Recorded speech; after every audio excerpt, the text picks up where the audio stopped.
சென்னையில் 10 வயது சிறுமி உயிரிழந்த சம்பவத்தில் போக்குவரத்து உதவி ஆணையருக்கு நோட்டீஸ் வழங்கப்பட்டிருக்கிறது. மேலும் விவரங்களை செய்தியாளர் சசிதரன் வழங்கிட கேட்கலாம். சசிதரன், வணக்கம். அந்த நோட்டீஸில் என்னென்ன குறிப்பிடப்பட்டிருக்கிறது? முழு தகவல்களை சொல்லுங்க.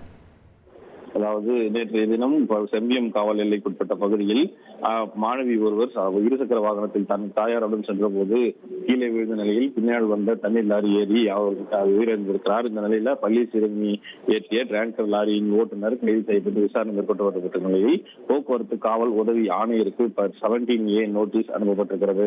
தமிழ்நாடு அரசு பணியாளர் ஒழுங்கு மற்றும் மேல்முறையீடு விதியின் கீழ் 1977 போக்குவரத்து காவல் உதவி ஆணையர் சத்தியமூர்த்திக்கு உதவி ஆணையர் 17A நோட்டீஸ் வழங்கப்பட்டிருக்கிறது.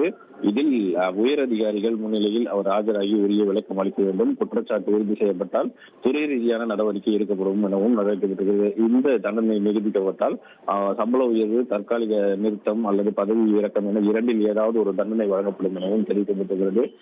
இந்த பீக்கவர் என்று சொல்லக்கூடிய பகுதியில் அவர் எதற்காக கனரக வாகனங்களை அனுமதிக்க விட்டார், அதனால் அதை கவனிக்காமல் விட்டது, இது போன்ற சம்பவங்கள் தான் மற்ற பகுதிகளிலும் நடைபெறுகிறதா என்பது குறித்தும் போக்குவரத்து காவல்துறை சார்பில் இந்த சோதனைகளானது மேற்கொள்ளப்பட்டு வருகிறது.